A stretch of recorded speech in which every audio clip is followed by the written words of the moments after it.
So for today's video day mga kajam, i-update mo sa among 60 days old na baboy mga kajam kung pila nagyutimbang gyud ani.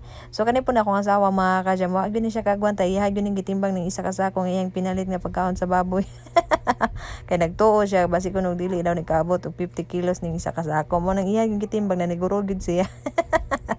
Kay 60 days old naman gyud niya among baboy nga gipatining mga kajam. Ang pagkaon ani niya is starter na gyud siya. So bago pa dai namo natagaan og pagkaon mga kajam, amo pa dai na siyang ginasagulan og vitamin. So sa isa ka sako mga kajam, ginabot nga namo og 2 ka pack nga vitamin. So ang ginagamit na vitamins ani mga kajam is kaning King Beta Plus. So affordable sad kay ni siya nga vitamins mga kajam. So among yung ginabutan gyud ani usually sa isa ka sako mga kajam is 2 gyud siya ka pack. So depende na pud sa inyo mga kajam kung namoy binuhing baboy dia, depende na pud na kung pila ka pack ang inyong ibutang or i-mix diri sa isa ka sako.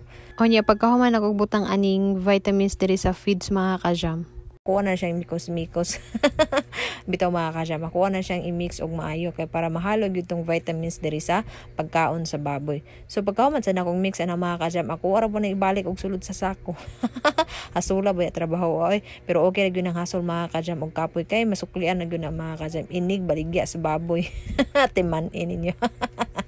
Makapalit ninyo kog Jollibean.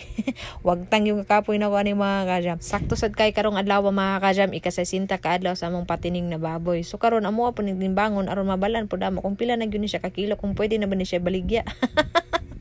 So bitaw mga kajam, dapat atuwa pud ning timbangon kung natin mga binuhing baboy mga kajam aron mabalan pud nato kung sakto ba gyud natong pagpakaon sa ning matong mga baboy.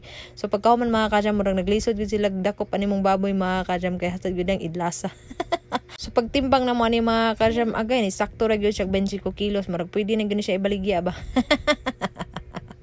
So bitaw mga kajam, mao na to mong baboy nga 60 days old, nasa 25 kilos. So that's all for today's video. This is Kajam Vlog.